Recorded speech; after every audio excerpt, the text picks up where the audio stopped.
کبھی قرآن بھی اٹھا کے دیکھا کہ اللہ مجھ سے کیا کہہ رہا ہے؟ تیرے رب نے اتارا سب سے حسین کلام قرآن. یہ وہ کلام ہے جس کو رب نے ایسے پکا سی کے بھیجا ہے. یہ جو ہمارے بچے آتے ہیں بیچارے جاب بھی کرتے ہیں پڑھائیاں بھی کرتے ہیں, کبھی قرآن بھی اٹھا کے دیکھا کہ اللہ مجھ سے کیا کہہ رہا ہے؟ اللہ دیکھنے والا ہے کہ ہم میں خوبصورت عمل کون کرتا ہے. ہم نے تو صرف قرآن خوانی کے لیے قرآن رکھا ہوا ہے, ختم پڑھ لو اس کے لیے قرآن رکھا ہوا ہے. مولوی صاحب بیان کر رہا تھا یوسف علیہ السلام کا قصہ کہ یوسف علیہ السلام کو ان کے بھائیوں نے کنویں میں ڈالا. تو وہ ہمارے ہاں طرز بھی لگاتے ہیں, جب یوسف علیہ السلام انہوں نے بھائیوں نے کنویں چڑھا تھے, آواز آئی, اگو بھول گیا لَتُنَبِّئَنَّهُمْ بِأَمْرِهِمْ هَٰذَا, تو آواز آئی اور یاد کر رہا ہے. اب یاد آیا نہیں تو کہتا اوے لوگوں مسئلہ سن لو, پھر نہ آکھیا جب مولوی نے دسیا نہیں. جب یوسف علیہ السلام انہوں نے بھائیوں نے کھوئے سٹ جاتے آواز آئی, اب پھر بھول گیا. پھر کہتا ہے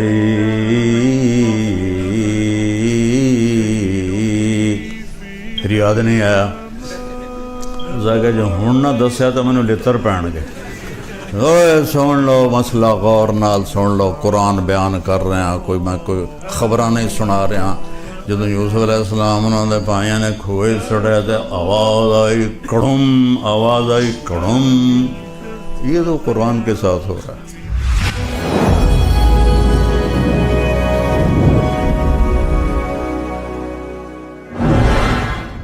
تھوڑا سا میں نے آپ کو بتایا کہ کہنے والا کون ہے اور کتاب کون سی ہے.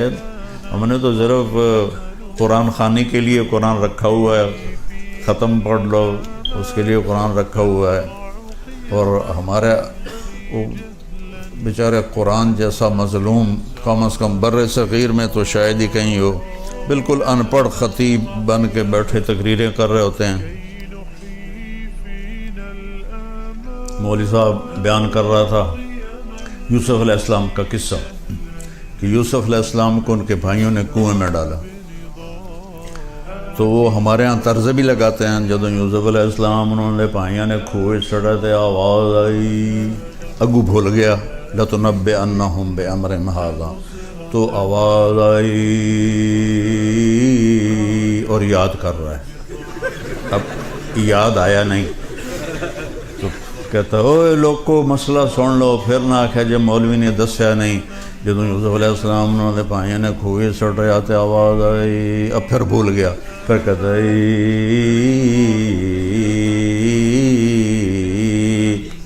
پھر یاد نہیں آیا.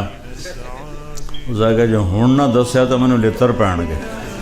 اوے سن لو مسئلہ غور نال سن لو, قرآن بیان کر رہے ہیں, میں کوئی خبراں نہیں سنا رہا. جب یوسف علیہ السلام انہوں نے بھائیوں نے کھوئے سٹے تو آواز آئی کڑم, کڑم, پانی میں گرنے تو آواز ہوتی نا, کڑم, آواز آئی کڑم. یہ تو قرآن کے ساتھ ہو رہا ہے. کبھی آپ نے اٹھا کے دیکھا کہ اللہ کیا کہتا ہے؟ کیا کچھ کرتے ہو, کیا کچھ پڑھتے ہو, کیا کیا پڑھائیاں کرتے ہو, ساتھ جاب بھی کرتے ہو. یہ جو ہمارے بچے آتے ہیں بیچارے جاب بھی کرتے ہیں پڑھائیاں بھی کرتے ہیں, کبھی قرآن بھی اٹھا کے دیکھا کہ اللہ مجھ سے کیا کہہ رہا ہے؟ تو اللہ تعالیٰ نے کہا ہے کہ لِيَبْلُوَكُمْ أَيُّكُمْ أَحْسَنُ عَمَلًا, میں تمہیں آزما رہا ہوں, تم نے مر کے میرے پاس آنا ہے, تم میں سب سے خوبصورت عمل کون کرتا ہے. یہ نہیں کہا تم میں زیادہ عمل کون کرتا ہے, تم میں خوبصورت زیادہ خوبصورت عمل کون کرتا ہے. صحابہ اتنے عبادت گزار نہیں تھے جتنے تابعین تھے, صحابہ کا اتنا علم نہیں تھا جتنا تابعین کا تھا. حضرت خالد بن ولید جیسی شخصیت فجر کی نماز پڑھائی, تھوڑا سا قرآن ایک جگہ سے پڑھا, تھوڑا سا ایک جگہ سے, تھوڑا سا ایک جگہ سے, اس طرح کر کے فجر کی نماز پوری کی. اور سلام پھیر کر کہنے لگے بھائی جہاد نے مجھے قرآن بھی نہ سیکھنے دیا. اور بعد میں کتنے بڑے بڑے علامہ آئے، لیکن وہ کسی ایک صحابی کے برابر نہیں ہو سکتے کہ صحابہ تھے احسن عملا، ان کا عمل ان پر نور نبوت پڑا تھا. نور نبوت کی روشنی اور ان لائٹوں کی روشنی میں تو بہت بڑا فرق ہے. تو صحابہ تھے احسن عملا. بعد کے لوگ تھے اکثر، کسی صحابی نے 40 سال فجر کے عشاء کے وضو سے فجر نہیں پڑھی، کسی صحابی نے.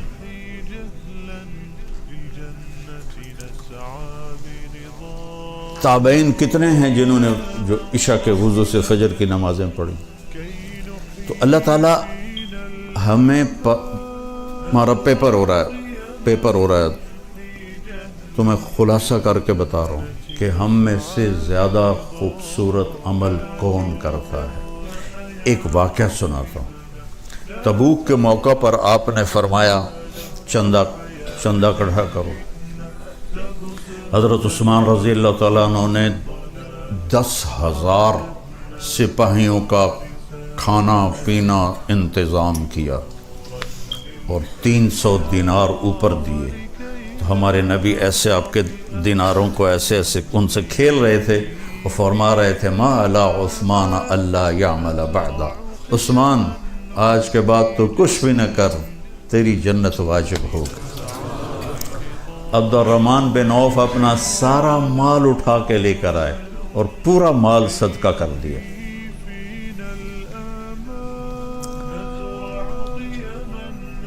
ابو بکر سے حضرت عمر رضی اللہ تعالیٰ عنہ کوشش کرتے تھے آگے نکل جاؤں، کہیں تو آگے نکل جاؤں. تو اس موقع پر ابو بکر کے گھر میں غربت تھی اور عمر مالدار تھے. کہنے لگے بھائی عمر آج جے تو لے گیا، بازی تک لے گیا، پھر تینوں نہیں لبنا ہے موقع. انہوں نے کیا کہ اپنے مال کو آدھا کیا اور اٹھا کے مثلا سمجھو اتنا بڑا گٹھا اٹھا کے لائے، اتنا بڑا. ابو بکر رضی اللہ تعالیٰ عنہ نے چھوٹی سی گٹھڑی اٹھائی ہوئی اور وہ لے کے آئے. اب دونوں مال سامنے پڑے ہوئے ہیں، ایک یہ مثال ہے اتنا ہے، ایک اتنا ہے. تو اندھے کو بھی نظر آ رہا ہے ابو بکر تھوڑا لایا ہے اور عمر زیادہ لایا ہے. اب اگر سوال میرے نبی یہ کرتے عمر کتنا لائے ہو، ابو بکر کتنا لائے ہو، تو ابو بکر ہار گئے تھے اور عمر جیت گئے تھے. اور اللہ اس رسول کو پتہ ہے کہ اصل قصہ کیا ہے.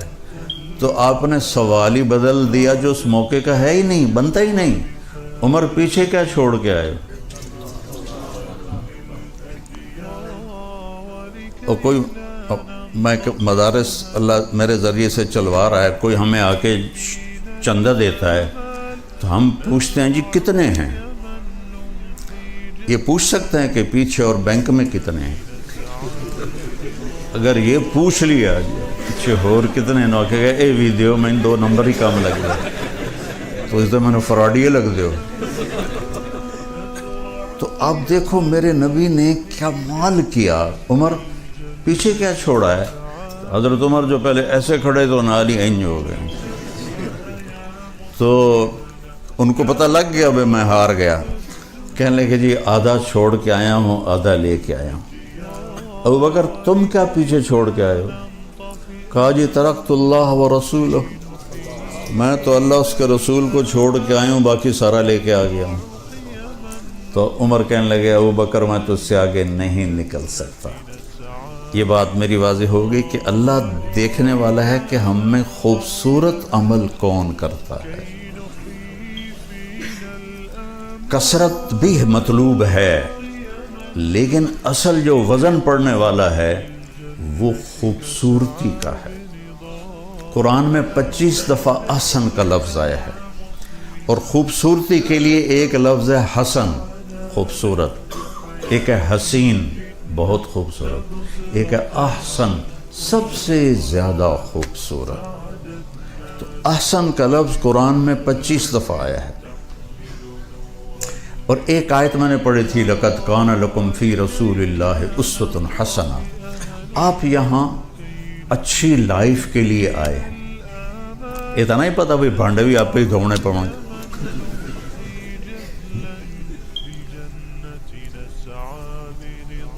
لائف خوبصورت ہو وہ کپڑے گاڑی پیسے کے ساتھ اس کا کوئی تعلق نہیں، کیونکہ زندگی اندر ہے باہر نہیں ہے۔ یہاں اندر جب اندھیرا ہوگا تو باہر روشنی نہیں ہوگی۔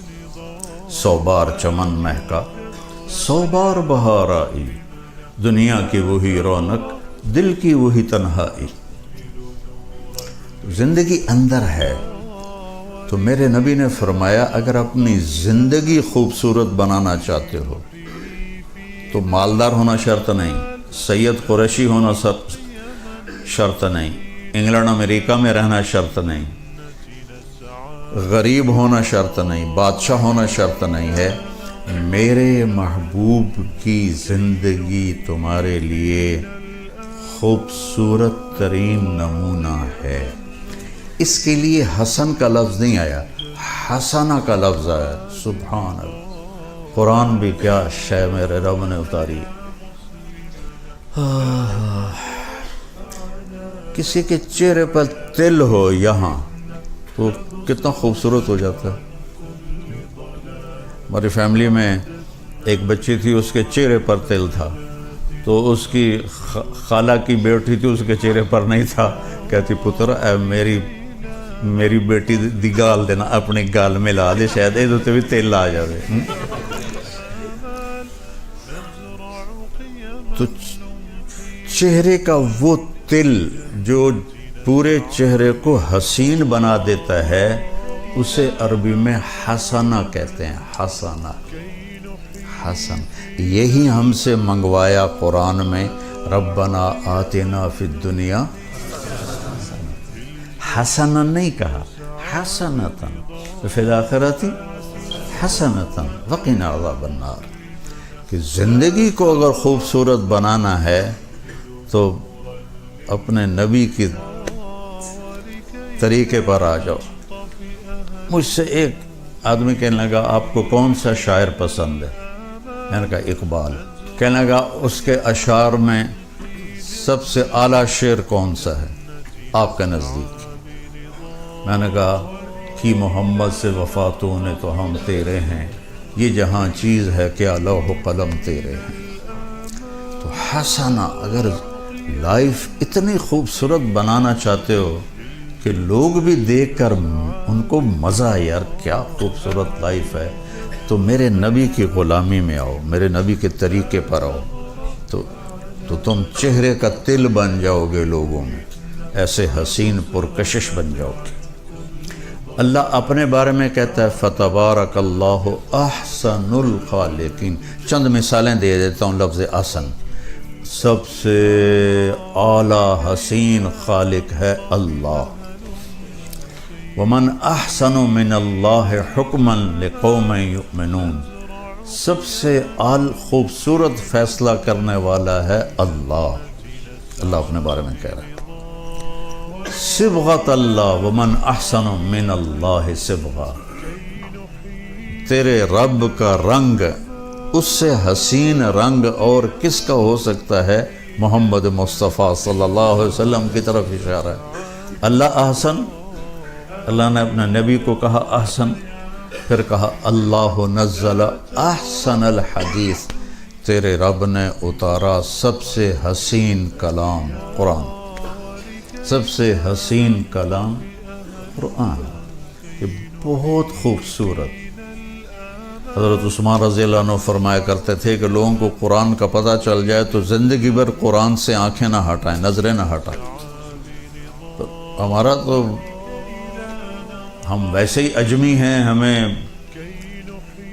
اجمی تو اجمی ہیں۔ اب عرب کے بدوؤں کا حال یہ ہے، ابن جوزی نے لکھا ہے کہ وہ امام صاحب نماز، یہ صحیح واقعہ ہے، ایسا لطیفہ نہیں، امام نماز پڑھا رہا تھا تو انہوں نے سورہ نوح شروع کی، انا ارسلنا نوحا الی قومہ، تو آگے بھول گئے، تو پھر انہوں نے دوبارہ دہرایا انا ارسلنا نوحا الی قومہ، کسی نے لقمہ بھی نہیں دیا، وہ پھر بھول گئے، پھر تیسری دفعہ پڑھا انا انزلنا نوحا الی قومہ۔ پیچھے ایک بدو عرب کھڑا تھا، کہنے لگا جو نوح نہیں جانتا تھا کسی ہور نو گل دے۔ یہ صحیح واقعہ ہے، لطیفہ نہیں ہے۔ اِلَّمْ يَذْهَبْ نُوحٌ فَأَرْسِلْ غَيْرَهُ، تو عربوں نے یہ حال کیا ہوا ہے تو ہمارا کیا حال ہوگا؟